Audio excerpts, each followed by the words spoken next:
So today we're going to start Mishnah Yud Beis, Perek Aleph. That's the first chapter of Pirkei Avos, the 12th Mishnah.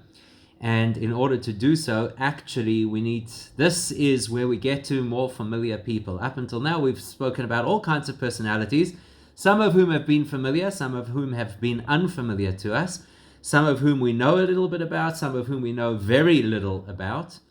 But today we start to meet names that are very familiar to us, namely Hillel and Shammai. And I think everybody will agree that when you hear the words Hillel and Shammai, straight away, oh, that's familiar. I know these people. I've heard them before. So before we actually start to learn the Mishnah, and before we get into the teaching of Hillel, because Hillel's going to teach us 3 different Mishnahs, let's do a little bit of a background. Who are these people? What are they famous for? What's the backstory? So maybe one of the most well-known stories about Hillel and Shammai, it's interesting, we know a lot about Beis Hillel and Beis Shammai, their respective yeshivas, because their respective yeshivas are very frequently quoted throughout the Mishnah, and typically they disagree on areas of Torah law. But the personalities of Hillel and Shammai as the individuals, that's not always so well known. So for example, you see Beis Hillel and Beis Shammai conflicted on so many areas of Jewish law, you start to imagine that there was some animosity between the two. And there definitely was not. And certainly not between the individuals, the heads of the 2 yeshivas. Hillel and Shammai as individuals certainly had no issues between them. And yes, they disagree. They're 2 totally different approaches to Judaism and to Torah, which we'll explore, but they didn't have any personal gripes. So probably the most well-known story about Hillel and Shammai and their 2 different world perspectives is the story about the ger. There was a prospective convert, and he wanted to know, give me the executive summary of what Judaism is all about. So he approached Shammai. Shammai at the time was, of course, the head of a yeshiva, very respected person, and he approaches Shammai, and he says to Shammai, teach me the whole Torah as I stand here on 1 foot. Now, everybody knows that story. Everybody knows that part, that he said, teach me the whole Torah as I stand here on 1 foot. Most people don't know what happens next. Most people know that Shammai said, forget about it. There's no way that I could do this, and I'm not able to teach you the Torah on 1 foot. But most people do not know the detail of how Shammai conveyed that to this convert. And the details are important. If the Torah, or in this case, if the Mishnah or the Gemara chooses to tell us details about a story, that's very specific. So the part of the story that most people don't know is that Shammai took what was called Amas HaBinyan, which is basically like a ruler. Some people might remember being in school, and on the blackboard, there was a little rim at the bottom of the blackboard. There was often a very long ruler, right? A meter-long ruler, as we used to have at school. So Amas HaBinyan is a similar kind of thing. It's a ruler that was used to measure construction. So Shammai takes this Amas HaBinyan, he takes this ruler and he raises it up, and he tells the prospective convert that he's wasting his time and he needs to leave. Now, on the face of it, it sounds almost as if he threatened him with the ruler, but that's not at all what he did. He took the ruler and he raised it up, and that was that. So the prospective convert goes down the street. I don't know how far apart the 2 yeshivas were. He goes to Hillel's yeshiva, and he says to Hillel, teach me the whole Torah as I stand here on 1 foot. And Hillel responds, he indulges him, and he very famously tells him what the whole Torah is on 1 foot. And again, ironically, people often don't know the details of this part of the story. We know that Hillel was good and Hillel accommodated him, and we know that the theme that Hillel spoke about was the theme of love of your fellow. But not everybody pays attention to the wording, and the wording is specific. Hillel says to him, Ma da'aloch soni lechavrach lo savit. What is hateful to you, do not do to anybody else. Ve'idach pirushahu, and the rest is commentary. Zil Gemor, go study further. Somehow that part of the story often gets forgotten, that Hillel told him, I'm not going to satisfy you with just the Torah on 1 foot, go and study further. So this particular story is very useful for us because it helps to indicate and understand the nature of these two personalities. As opposed to everybody we've learned about up until this point, we know a little bit of their history, we understand some incidents of what happened to them in their lives and how they reacted and how they formulated their view on Judaism based on experience. But what's interesting about Hillel and Shammai is we have an insight into their personalities. So bear that in mind. We're going to come back to that. We're going to talk a little bit more about it. Just one intriguing piece of information that I'd like to share with you about Hillel, because again, a lot of people don't necessarily know this, and that is that Hillel, even though he comes from a very illustrious family, in fact, on his mother's side, they were descendants of King David, but Hillel, unusual for this period of Jewish history, Hillel was not native Israeli. Hillel was born in Bavel, in Babylon, and he only came to Israel at the age of 40. So you get the impression, because we all hear these stories about Hillel, and the very famous story about how he came to the yeshiva of Shammai and Avtalion, and there was a fee that you had to pay, and he really didn't have money. You know the story, right? And he went up onto the skylight and he eavesdropped on the shir when he couldn't get access, and then eventually it snowed. A whole story. So you get the impression that he's a youngster. You get the impression he's like a teenager who's very enthusiastic, a little bit idealistic, and wants to go and study Torah. It's quite surprising when you realize that he was 40 years old at this point in time when he came to Israel. And what happens later when Hillel comes to Israel and he eventually becomes recognized as a sage and a scholar, it's very interesting that he gets appointed to be the Nasi because of an incident that happened. There was leadership at the time. It was called the Bnei Beseira. They were the leadership after Shammai and Avtalion. There was like a little bit of a leadership gap. And there was a question about whether or not you could bring the Pesach sacrifice on Shabbos. Remember, this is during the time of the Second Temple era. So they weren't sure if you were allowed to bring the sacrifice on Shabbos or not. Does the Pesach override Shabbos or not? And Hillel is the one who solves it for them. But what's important about it is not just that he knew the information and could prove logically and from sources that you were allowed to bring the Pesach sacrifice. Much more importantly, he was able to report that he had first-hand information from Shammai and Avtalion. So it's fascinating. You've got a personality over here who lived outside of Israel and yet becomes this integral chain in the tradition of Torah as it was passed down primarily through Israel.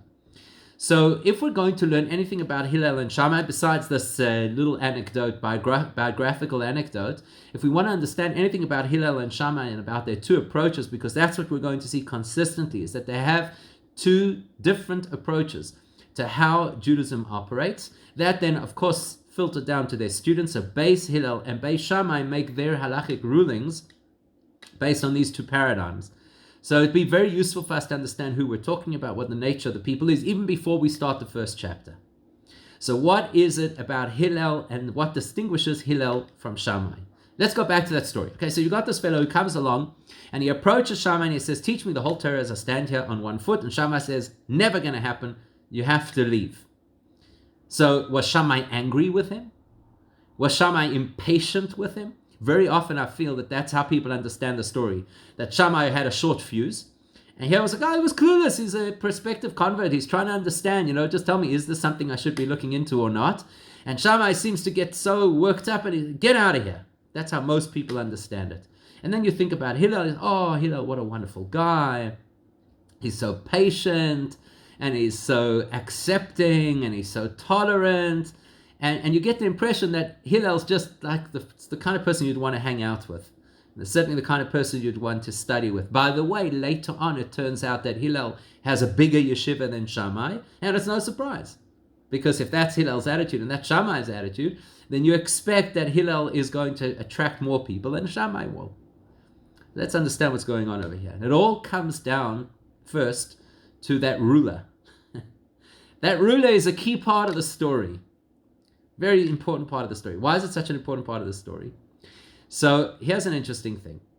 There is a pasuk that says, you probably have heard this pasuk, read this pasuk at some point in time. It says, V'som derech ar'enu b'yesha Elokim. Okay, that's the pasuk. V'som derech ar'enu b'yesha Elokim, which basically means that the person who sets out their path, Hashem says, I will show you the salvation of Hashem. V'som derech. Now the Gemara takes this pasuk And the Gemara says, you know that the Torah is written without vowels. So although the pasuk says v'sam, actually you could move the dot from the top of the sin from left to right, and you could turn that word into v'sham derech. Now, what does that mean, v'sham derech? If you say sam comes from the word lasim, to place. That basically means, set up a certain path that you're supposed to go down. But the word sham, that means something else entirely. Sham means to measure. Okay, so in Torah language, particularly in Talmudic language, you have the word shum. Shum means the evaluation, the analysis of something. So sham is the verb of analyzing, the verb of measuring. Okay, so based on that, the Gemara says that kol hasham or choisav, that anybody who evaluates their steps in life, a person who's very disciplined, very focused, who has a plan, who measures their behavior, are enu b'yesh Elokim. That's who's going to see Hashem's salvation. In other words, it lauds that kind of approach. A person who has a very measured approach, a person who's not kind of just all over the place, not willy-nilly, but focused and has a way of running their life, that is considered to be something which is very positive in Judaism. So if you take that word v'sham, you can straight away see that sham is the shoresh, is the root of Shammai. Names in Torah are very important. Rabbi Meir taught in the Gemara that you can learn a lot about a person by analyzing their name. Okay, by the way, that could give you nightmares. Obviously, you could start thinking, oh my goodness, my name, what could you learn? What does that say about me? And it certainly gives us pause for reflection about what name we should use. We are all gifted with a Jewish name that speaks about the nature of our neshama, and we should use it because, you could see a lot about a person from their name. That is true of anybody. It is definitely true of the names of great people. There are no accidents. In fact, there's a whole science within Torah of analyzing the names of great people and what they represent about that particular person. So Shammai is related to this word sham, which means to measure. So you want to know who Shammai is? You want to understand what kind of a personality Shammai is? Shammai is a personality who believes very strongly in the concept of measurements. Very strongly in the concept of boundaries. That's a big part of Shammai's approach to the whole of Judaism. That's why when somebody arrives at Shammai's door and says, I'd like the whole Judaism in, snack form. Give me the whole Judaism while I stand here on one foot. Shammai says, that is antithetical to Judaism. Because Shammai's appreciation and perspective of Judaism is hasham or choisav.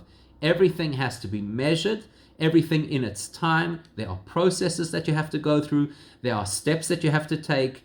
There is a hierarchy. First you build the base, then you develop things further. First you start with a simple understanding, then you go into the deeper understanding, and eventually you will get to a point where you have this overview of the whole of Judaism, and then we'll be able to answer your question. But generally speaking, there are no shortcuts. So Shammai has quite a high expectation. Shammai has demands of the Jewish practitioner. You don't just fly around your Judaism saying, I'm going to do a little bit of this and I'm going to do a little bit of that, and we should all be happy and put our arms around each other and sing who knows what. There's an expectation over here. There's a way to grow in your Judaism. There's a path to follow. And it's gradual, and it takes time, and more than that, it takes effort, and more than that, we have quite a high expectation of where you should land up on the other end. That's why Shammai pulls out the ruler. Not because he wanted to threaten the guy that if you don't get out of here immediately, I'm going to clap you. Actually, what he was saying was, Judaism works in incremental steps. Each one is clearly defined, and you cannot skip any of the steps in your Jewish practice.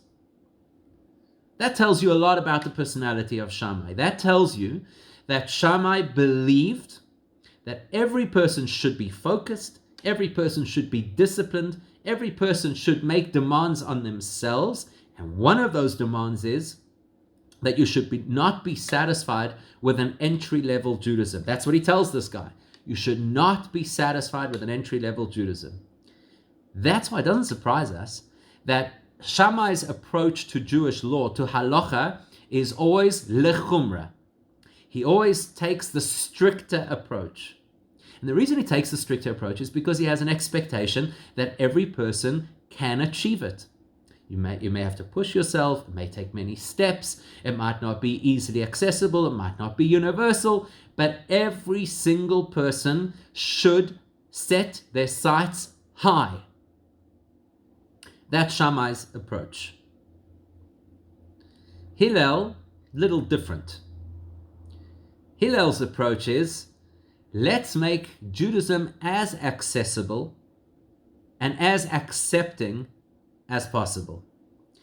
Hillel doesn't disagree with Shammai. Fundamentally, Hillel believes, like Shammai does, that the ultimate goal would be that a person should achieve a very high level of observance, a very high level of commitment. That would definitely be, according to Hillel, the best way to live.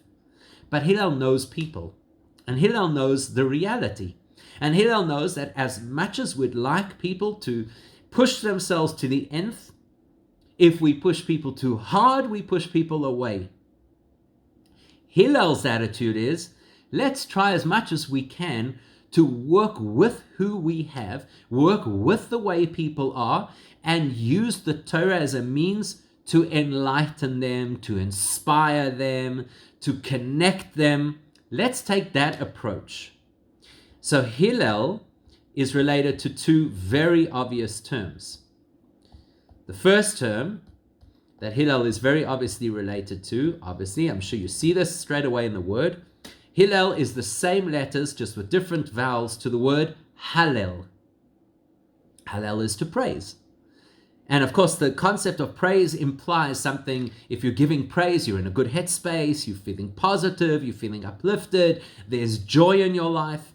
So Hillel, his attitude is, let's bring the joy to Judaism. Not focus so much on the expectations of Judaism. Of course we have expectations. And of course we want people to fulfill. And of course we want people to grow. But let's make that experience an experience which is light, inclusive, encouraging, tolerant. That's Hillel's relationship with Judaism and with its practitioners. It's related to a pasuk in Eov, where it says behilu oiroi. So you can see in that word behilu, you can see the same hey lamed root, which is the root of Hillel, and there, of course, you can hear it as well. Not like Hallel and Hillel, which are just the same letters. Here you can actually hear the connection. Behilu and Hillel. Behilu oiroi means to cause the light to increase. So to speak, make make the lamp brighter. So Hillel's attitude is, let's make Judaism celebratory, let's make Judaism upbeat, let's make Judaism inclusive, and Behilu, let's bring light to people. Rather than to make demands on people, let's bring light to people. So these are the two approaches of Shammai and Hillel. Now we've got to understand why. Why? What prompted each of them to have a different approach? They both went to the same yeshiva. That's the fascinating thing. The Mishnah starts by telling us that Hillel v'Shammai kiblu mishemai v'Avtalion, right? That they accepted the tradition of Torah from Shammai and Avtalion. They went to the same yeshiva. They had the same teachers. They were taught the same philosophy. They really should have come out, you would have expected, on the same page, and nothing like that. They are so diverse. Why? What is it about them that makes them so diverse? So, if you go a little bit ahead of the parasha that we're reading now, and you go towards the end of the book of Bamidbar, we have a piece over there where it says, Vayidaber Moshe el Roshei Hamatois Livnei Yisrael. Okay, let's actually put that up for everybody to see. So Vayidaber Hashem, let's just... Okay, so the pasuk goes like this. Vayidaber Moshe, sorry, not Hashem, Vayidaber Moshe El Roshei Hamatois Livnei Yisrael. Which means that Moshe spoke to the heads of the tribes. We know that there are two ways that you could say the word tribe in Torah language. The one way is to say shvatim, shevet. A shevet is a tribe. By the way, a shevet is also a stick. And matos are tribes, and mate is also a stick. So it's interesting that both translations, that's subject for another shir, by the way. How come sometimes they're called shevet and sometimes they're called mate? It's very fascinating, but it's not for now.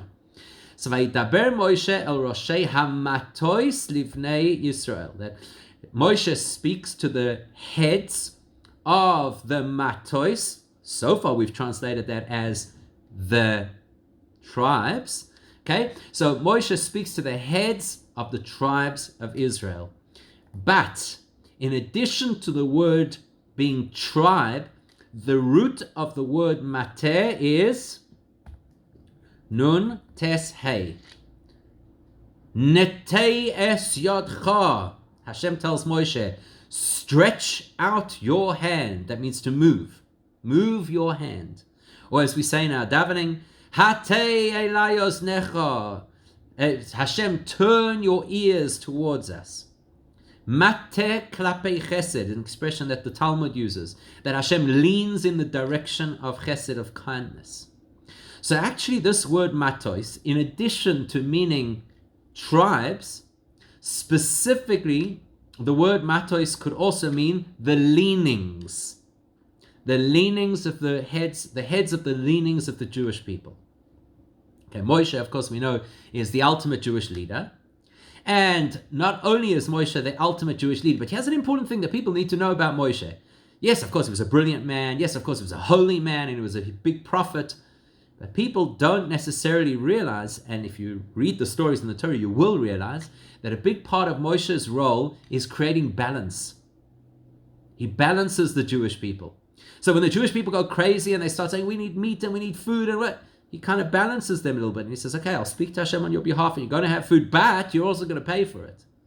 And when everybody goes crazy about the spies and how we're going to go into Israel, Moshe balances the story. He brings the people back to some extent. More importantly, he causes Hashem not to punish the Jewish people. And there are many other examples of this. So Moshe's job is to create balance. Besides everything else, besides teaching, besides taking us out of Egypt, besides being a prophet, a big part of his job is to create balance wherever there's extremism in the Jewish experience. So therefore, Moshe has to speak to Roshei Hamatois Livnei Yisrael, to the heads of the leanings of the Jewish people. Okay, that's an alternative translation. The original translation is Roshei Hamatos, he speaks to the heads of the tribes. But the deeper explanation, the mystical explanation is Moshe has to speak to the heads of Matois B'nai Yisrael, the leanings, the biases of the Jewish people. Generally speaking, when you have a plural word and you're not given a specific number, you have to assume that the number is 2. It's just logical. If I'm using plural and I don't tell you how many, you have to assume it's 2. So in the literal translation of that pasuk, he's speaking to the heads of the tribes. We know there are 12 heads of the tribes. But in the mystical explanation of that pasuk, he speaks to the heads of the leanings of the Jewish people. That implies that there are 2 primary directions in which the Jewish people lean. The Hillel direction and the Shammai direction. By the way, this is why Hillel and Shammai are such big names in the tradition of Jewish history. It's not necessarily because they had a greater impact on their generation than Shammai and Naftalion or Yoshev and Prachia and Nitai or Bailey or Shimon and Shetach and Yudah, right? It's not that.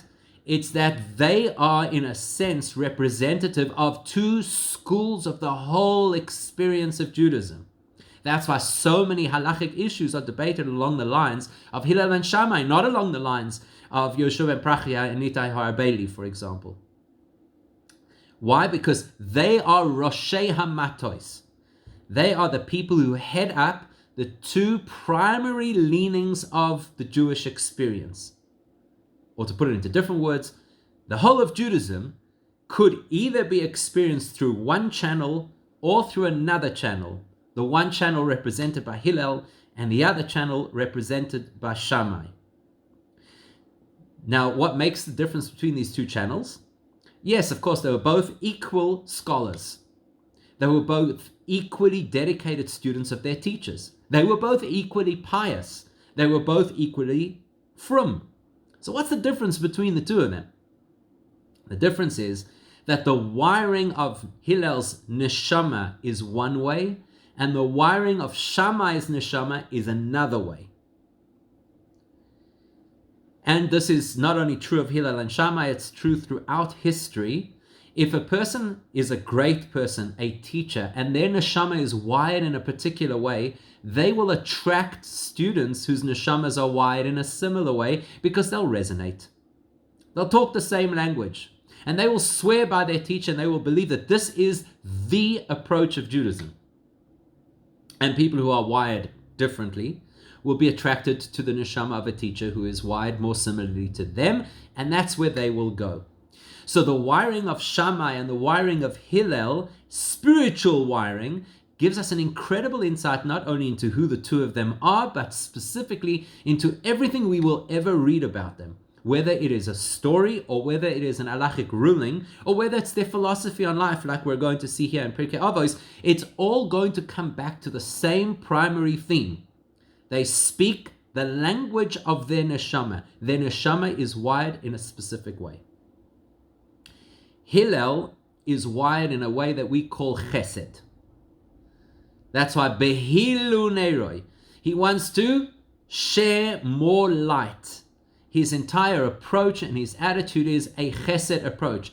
Chesed is always associated with light and with tolerance and with kindness and with patience. And you will see this as the theme throughout Hillel's life. Let's make Judaism accessible to people. So chesed is kind. Let's be kind to people. Let's make it easier for them to actually fulfill what Judaism requires. It's about bringing light. So let's illuminate, let's teach, if somebody shows an interest in learning, grab that, take them in, even if you have to speak their language at first, like he had to do with the prospective convert. So the convert comes with a ridiculous suggestion. Teach me the whole Torah as I stand here on one foot. And Hillel knows that it's a ridiculous suggestion just as well as Shammai does. But he also knows that if I give this person attention, and if I relate to them, and I'm willing to illuminate their life just a little bit, you know what's going to happen? Then they'll listen to the last part of my sentence, Zil Gemara, go study further, which the guy did. And he went on and he became a convert. So Hillel takes the chesed approach, which is let's be as inclusive as possible, as tolerant as possible, as kind as possible, as illuminating as possible. And that will be the guiding principle of how we experience our Judaism. That's why Hillel generally takes the lenient approach, and that's why Beis Hillel, his yeshiva, generally rule in a more lenient fashion. Lenient means inclusive. Lenient means you make Judaism accessible to people who are not yet at the level that Shammai would expect. Shammai is wired for gevura. Now, although the most obvious translation of the word gevura is strength, we often misinterpret what strength is. We often think of strength as power, as might, as the ability to be able to assert yourself, which is true. But the key of Gevura is to assert yourself over yourself. To be able to create boundaries and parameters for yourself. To be able to, as the Gemara says, Hasham or Choisav, to calculate and work out your personal limited steps and strategic movement. So Shammai's approach to Judaism is that we should have gevura. We should have higher expectations, firstly of ourselves. But if we're going to teach, and we honestly believe that this is the truth of Judaism, then we should have those high expectations of everybody. Then we should believe in the greatness of the people. We should believe that they can rise. We should believe that if we create a high standard, the people will aspire to that standard. And this is the running debate between Hillel and Shammai. Now we're going to see this debate in a whole host of areas, and it's absolutely fascinating. One of them is, the Gemara asks the question, when you go to a wedding, there's a mitzvah to be mesameach, chosen, v'kala. Specifically the kala. You have a mitzvah to bring joy to the couple, but particularly to the bride. So there's a debate between Hillel and Shammai. What do you say to the bride? What do you say? Because the Gemara there talks about is the primary way that you bring joy to the couple by singing and dancing. And the Gemara eventually comes to the conclusion, actually the primary way that you bring simcha to the chassan and kala is by the words that you share with them. Think about this. Anybody will know this from having experienced a simcha. Yes, it's nice, obviously, when there's a vibe and people are dancing and it's beautiful. But everybody will know that if somebody comes over to you at a time of simcha and says something that's meaningful and heartfelt, that adds a huge amount to your simcha, even more than everybody dancing. So there's a debate between Beis Hillel and Beis Shammai, or Hillel and Shammai themselves. What do you tell the bride on her wedding? So what are you supposed to say? You're supposed to say, wow, you look so amazing, you're so radiant, you're so happy. But what happens if the bride is less than attractive? What do you say? Hillel says, you tell her, Kalo no'o v'chasuda. You tell her how beautiful she is. No, so she might not be so spectacular. Doesn't matter. It's her wedding day and you have an obligation to bring joy. So that's what you got to do. Tell her how beautiful she looks. Okay, it's not 100% honest, but that's okay. Shammai says, Kala kemois shehi. You tell her like it is. Can you imagine that? Imagine the modern world. People following the Shammai principle. Get up at a wedding and say, no, the bride's not, doesn't look like anything special, but I'm sure he loves her anyway. You know, I mean, it's not going to go down so well, I don't think. So what's Shammai saying? Kala kemois shehi. Kala kemois shehi. What's he trying to say? The word kala, in addition to meaning bride, is very strongly related to the words of how a person should have this drive and yearning to connect to Hashem. Nichsefa v'gam kol sa nafshi. That's what David HaMelech, King David, says in Tehillim. Nichsefa, my soul yearns, v'gam kol sa. That word kol sa is the same as the word kala, just it's got one extra letter, the tof. That means my neshama almost expires in love and yearning for Hashem. We also talk about the concept of kolois hanefesh. Don't know if anybody's had a near kolois hanefesh experience. Kolois hanefesh is that when a person works themselves to such a spiritual level that their neshama wants to leave the body and no longer remain part of this world. That's called kolois hanefesh. It's the kind of thing that they tell you, do not try this at home. We have had people through our history who did achieve a state of kolois hanefesh and they never came back. Famous story about the 4 sages who went to explore Paradise, which is allegorical for the spiritual Kabbalistic realities. And Rabbi Akiva was fine, he was okay. But the other 3 bad things happened to them. And one of them died. And what died over there means, not that he died because he trespassed some kind of a spiritual Area 51, and so therefore they had to kill him. Died means that his neshama got sucked into the experience. He had what is called kolois hanefesh. He got sucked into this experience, and it was so profound, and it was so deep, and it was so compelling that he couldn't bring his soul back into his body. Now, if a person's soul leaves their body, it doesn't matter how that happens, it's called dying. But in the language of mysticism, kolois hanefesh is actually something quite positive. Kolois hanefesh means that you should pine, you should wish, you should yearn that you could have an incredible relationship and connection to Hashem. You should wish that you were not stuck in this human form. That, here we are, we've been learning together already for over half an hour. Surely it's time for a coffee break. That's what the body's saying. The neshama is like, give me more. I hope this thing never ends. I'm learning Torah. It's unbelievable. And the body's like, oh, do me a favor. There's so many other interesting things out there. We could be shopping at this point in time. You could be on the golf course. I don't know where the body wants to be. So kolois hanefesh is a highly positive thing, that the neshama should yearn and pine and wish that it could escape this reality and connect to Hashem. That's how we should live, right? That's how we should live, according to Shammai. Shammai says, Kala kemois shehi. Kala, the experience of Kolois HaNefesh, the urge and the drive and the yearning to fly above the physical and to completely disappear into some kind of godly experience, K'moi Shehi, literally that's what you should want in life.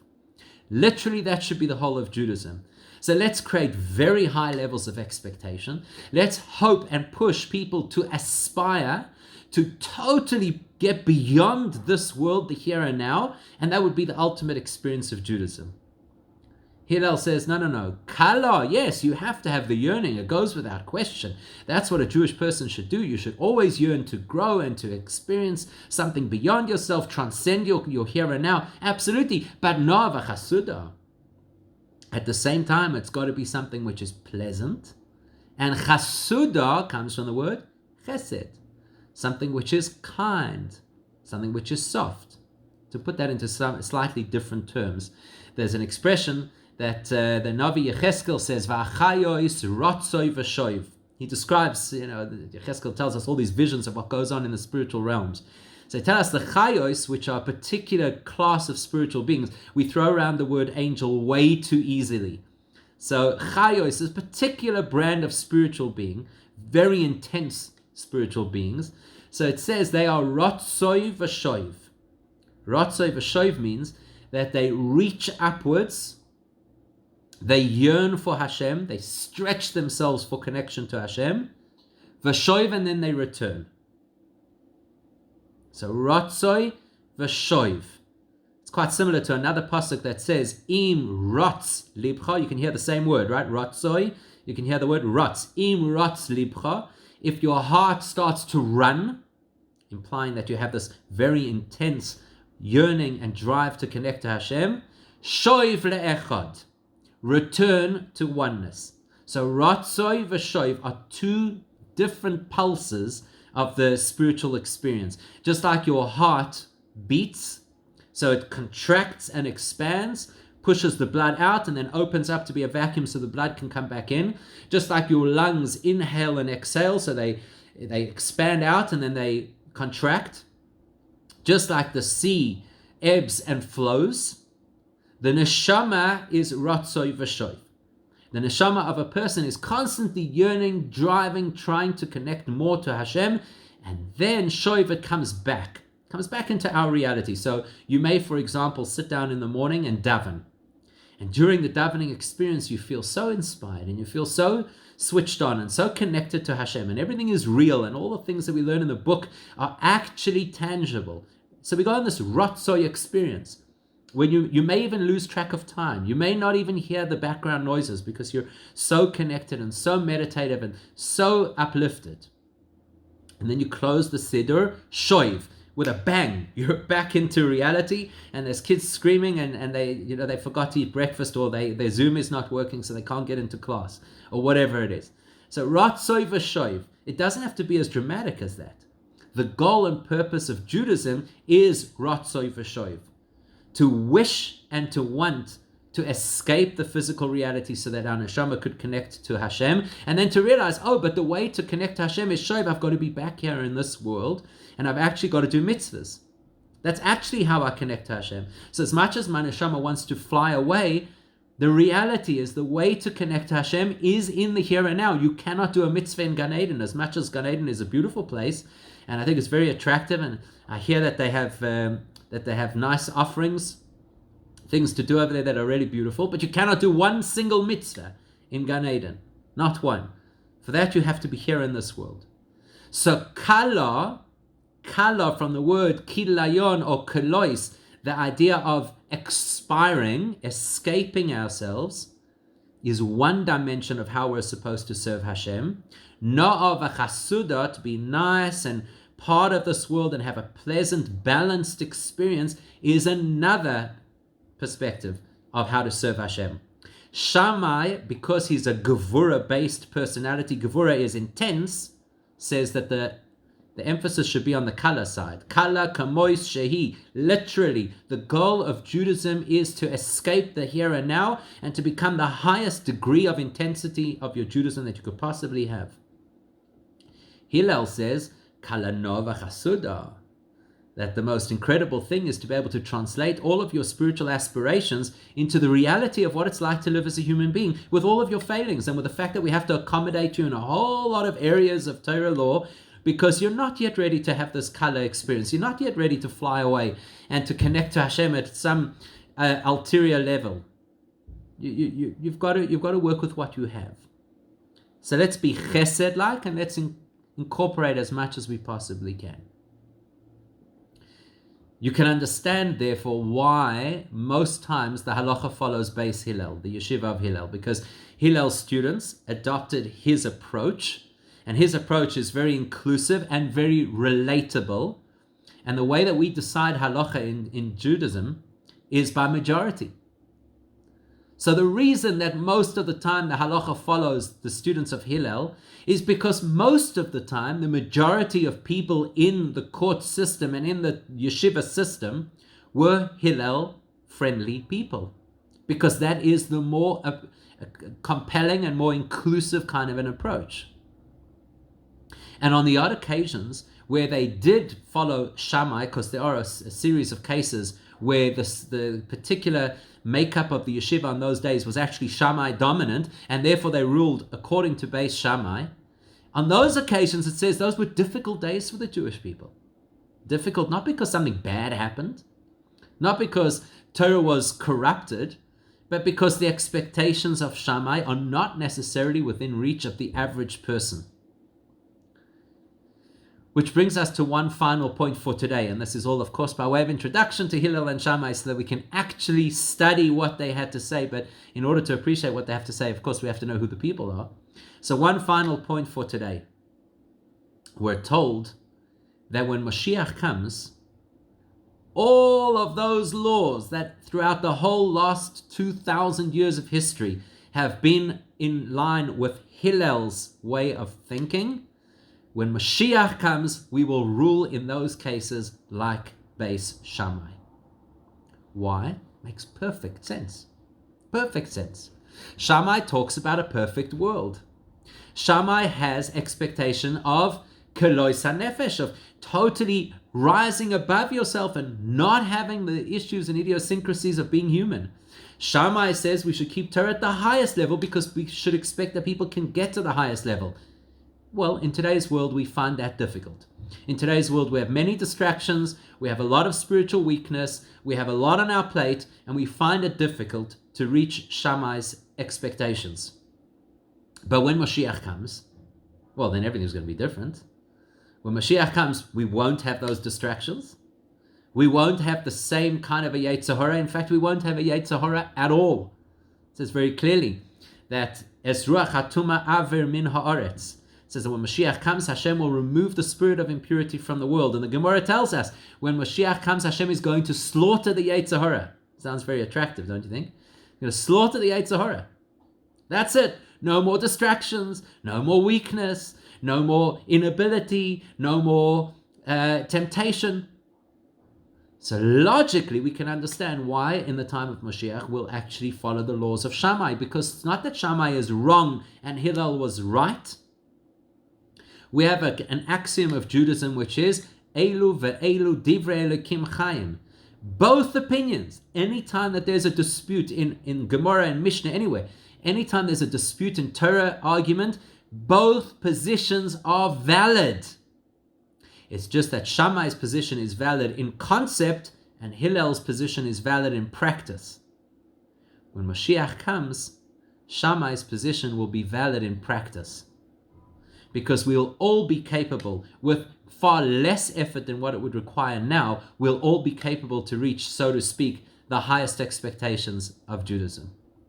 So that's our introduction to Hillel and Shammai, to understand that these are two paradigms in how Judaism works.